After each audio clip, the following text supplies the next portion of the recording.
RSS और BJP को, ruling elite को, वैसे दलितों से, शेड्यूल कास्ट, शेड्यूल ट्राइब्स, में सिर्फ दलित में ही बोल रहा हूं, उनसे प्रॉब्लम है जो उनके आंख में आंख मिला के सवाल कर रहा है, जो आर्गुमेंट कर रहा है, जो अंग्रेजी बोल रहा है, जो अच्छे कपड़े पहन रहा है। इसलिए ऐसे लोगों को हटाओ। इसी सिस्टम में जहां लोग, पॉलिटिकल क्लास के लोग सरेंडर कर रहे हैं, कुछ लोग हमारे जैसे भी हैं जो अपना कैरियर, जान, धमकी मिलती है, सब कुछ मिलता है, लगा के सिस्टम में काम कर रहे हैं और आरएसएस बीजेपी को चुनौती दे रहे हैं।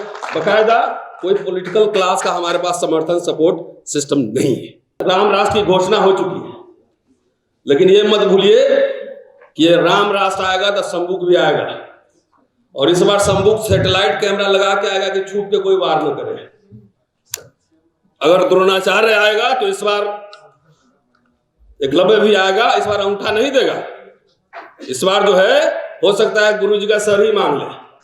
अगर तुम्हारा बाप, मां, भाई, बहन, जात, रिश्तेदार कोई भी अगर बीजेपी से चुनाव लड़ता है तो उसके खिलाफ कैंपेन करो, उसको हरवाओ। छुट्टी लो, पैसा खर्चा करो, तब हरवाओ। सीधा और सीधा ये लड़ाई है।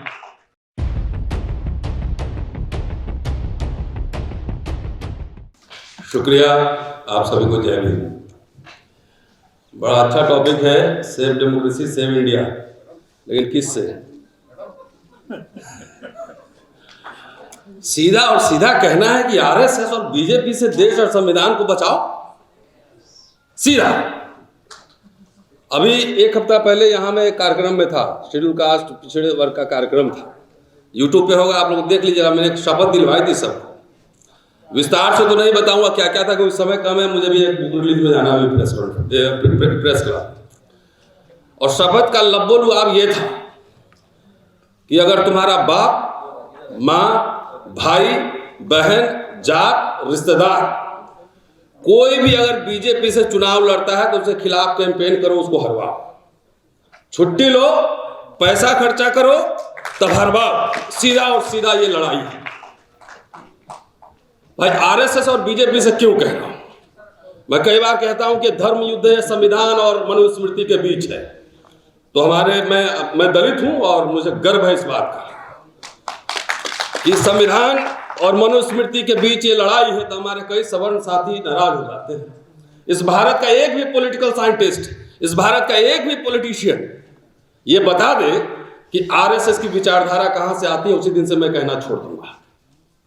सीधा और सीधा ये लड़ाई है। और मनुस्मृति खाली शूद्र अतिशूद्र के लिए नहीं, महिलाओं के लिए भी बुरा प्रावधान है, वैश्यों के लिए भी है, क्षत्रियों के लिए भी है, सबके लिए। अदीब साहब थोड़ा सा निराश दिख रहे थे। राम राष्ट्र की घोषणा हो चुकी है, लेकिन ये मत भूलिए कि ये राम राष्ट्र आएगा तो संबुक भी आएगा, और इस बार संबुक सैटेलाइट कैमरा लगा के आएगा कि छुप के कोई वार न करे। अगर द्रोणाचार्य आएगा तो इस बार एकलव्य भी आएगा, इस बार अंगूठा नहीं देगा। इस बार जो है, हो सकता है गुरु जी का सर ही मांग ले। और इसलिए निराशा की बात नहीं है, ऐसे ऐसे युग आते रहे इतिहास में। मैं इतिहास का छात्र हूं, इतिहास पढ़ाता हूं, और इसी दिल्ली में, मैं हिंदू कॉलेज में पढ़ाता हूं, दिल्ली यूनिवर्सिटी में 26 साल पढ़ा चुका। और इसी दिल्ली में मैंने कहा कि संविधान खत्म करने की घोषणा नहीं होगी। आरएसएस के पास बहुत तरीके हैं। बाबरी मस्जिद ढाने के लिए भीड़ लाने की जरूरत नहीं है। प्रशांत जी इशारा कर गए, मैं भी इशारा ही कर देता हूं। यहां बहुत सारे संवैधानिक संस्थाएं हैं, इलेक्शन कमीशन है, सुप्रीम कोर्ट है, ये तमाम है। उसी के थ्रू ध्वस्त होगा, उसी के थ्रू ध्वस्त किया जाए। और यह अकारण नहीं है कि सेमिनार में जजेस कुछ और बोलते हैं और जब कुर्सी में बैठते हैं तो बाबरी मस्जिद पे क्या फैसला देते हैं, आपको सब पता है। अभी लेटेस्ट चल रहा है SC/ST वर्गीकरण का, और ये अनकॉन्स्टिट्यूशनल है। जो स्टूडेंट ऑफ हिस्ट्री मैं कह सकता हूं, मैं तो कह रहा हूं, मैं तो एलिट दलित हूं, तो मेरे साथ भेदभाव नहीं होता है। आइए हिंदू कॉलेज कैंपस दिखाते हैं आपको, हमारे सारे यूट्यूबर साथी आते हैं हमारे पास। मैंने चीफ जस्टिस ऑफ इंडिया को चिट्ठी लिखा था। प्रशांत जी चले गए, वकील साहिबा हैं, बताएंगे कि FIR होने से किसी को विदेश जाने से रोका जा सकता है। तो मुझे इंग्लैंड में अगर लेक्चर देना हो, US में लेक्चर देना हो, तो रोक दिया जाता है। ये इसलिए कह रहा हूं कि इसी सिस्टम में जहां लोग, पॉलिटिकल क्लास के लोग सरेंडर कर रहे हैं, कुछ लोग हमारे जैसे भी हैं जो अपना कैरियर, जान, धमकी मिलती है, सब कुछ मिलता है, लगा के सिस्टम में काम कर रहे हैं और आरएसएस बीजेपी को चुनौती दे रहे हैं। बाकायदा कोई पॉलिटिकल क्लास का हमारे पास समर्थन, सपोर्ट सिस्टम नहीं है। ये वर्गीकरण की वो जो बात चल रही कैसे एंटी कॉन्स्टिट्यूशन है, आरएसएस को किससे डर है? 10% जो गैर संवैधानिक कोटा आया उस पर तो वर्गीकरण की बात नहीं चल रही, किसका हक कौन खा रहा है।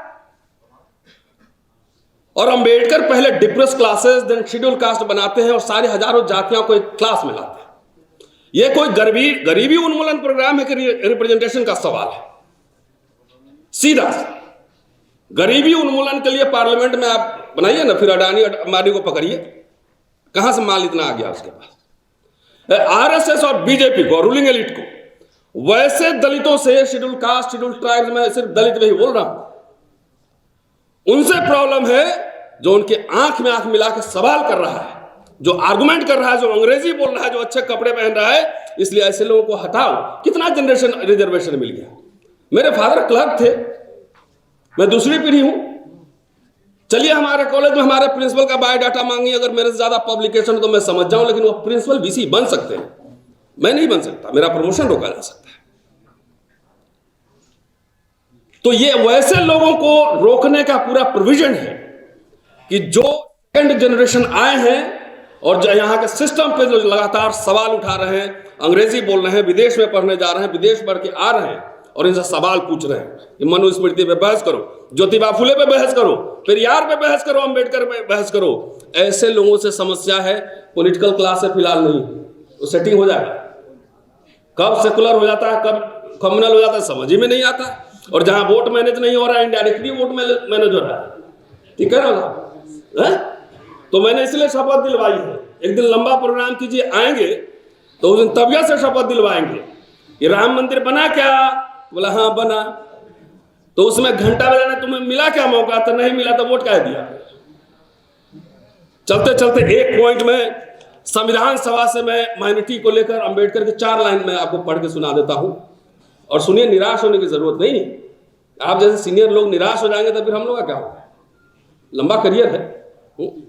अंबेडकर ने 4 नवंबर 1949 को संविधान सभा में कहा था, वही मैं आपके सामने रखना चाह रहा हूं। और माइनॉरिटी के लिए कहा था। माइनॉरिटी का मतलब मुसलमान खाली नहीं होता है। अरे अभी तो देश में चल रहा है, अपने दलित पिछड़ों को मैं रोज समझाता हूं कि मुसलमान और ईसाई तो बहाना है, असली निशाना तुम्हारा ही। इलेक्शन के दिन जाता है, कहता है कि सारे मुसलमान विदेश चले जाएंगे और नवाब साहब की हवेली तुमको मिलने वाला है, जमींदारी मिलने वाला है। उसको गुदगुदी लगता है, रात में सपना देख के सोता है। जो संविधान से मिला था अधिकार, आरक्षण, वो तो खत्म कर रहा है। और जहां अपने नहीं होता वहां कोर्ट के थ्रू खत्म करवाता है। अंबेडकर ने संविधान सभा में कहा था, अल्पसंख्यक को जो राइट्स दिए गए थे, कि अल्पसंख्यकों को सहूलियत देने जाने का जो निर्णय संविधान सभा द्वारा लिया गया है, मेरी राय में वो सही है।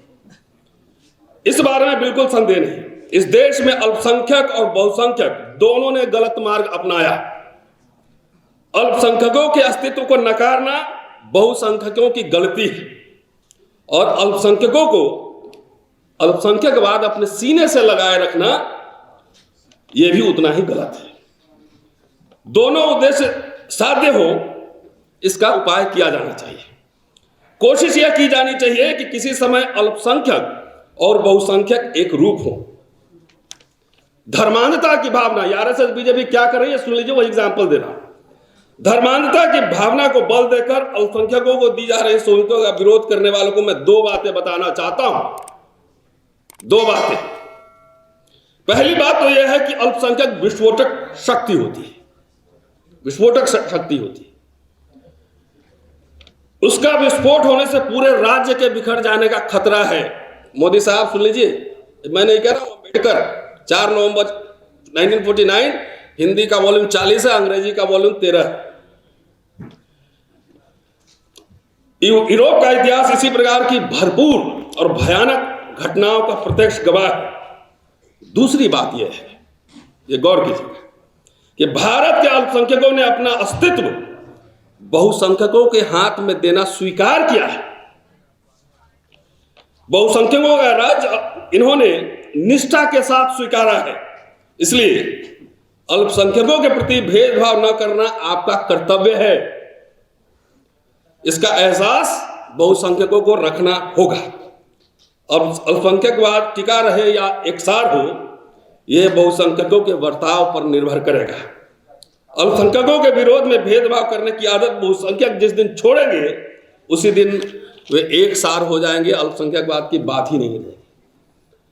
क्या हमारे पॉलिटिकल क्लास ने, अभी तो आरएसएस भी, मैं तो मानता हूं, मेरा भाई भी लड़ेगा चुनाव आरएसएस भी, मैं तो जाऊंगा कैंपेन में उसके खिलाफ लाने, क्योंकि पूरी डेमोक्रेसी आरएसएस को लगता है कि उसने इंडियन रिपब्लिक पे कब्जा कर लिया है, सारे इंस्टीट्यूशन को ध्वस्त कर रहा है। एक ही लाइफ मिलती है, या तो लड़ लो या समझौता करने वाले बहुत लोग हैं कि 2 MP का टिकट के लिए, चाहे कुछ पैसे वैसे के लिए समझौता कर लेगा। इसके लिए फारूक साहब वैचारिक लोगों को खड़ा कीजिए। बहुत सारे सोशल एक्टिविस्ट हैं, सिविल सोसाइटी की बात प्रशांत जी करके गए। लीडर लोग समझता है कि सब लोग आपके पास मांगने आ रहा है। बहुत लोग ऐसे हैं जो मांगने नहीं जाता है, देने जाता है। और ऐसे लोगों को पूरे भारत भर में घुमाइए, खाली कम से कम हिंदी पट्टी में, और जाइए। मैं तो कह रहा हूं कि यह हिंदू राष्ट्र आ रहा है तो कुछ समाजवादियों और कुछ अंबेडकरवादियों के कंधे पर चढ़ के भी आ रहा है। इसलिए इसके बीच जाके यह बात कहना जरूरी है कि तुम्हारे हकों को छीनेगा और फिर कमर में झाड़ू और गर्दन में मटका लटकावेगा। इस बात को समझो। शुक्रिया, थैंक यू।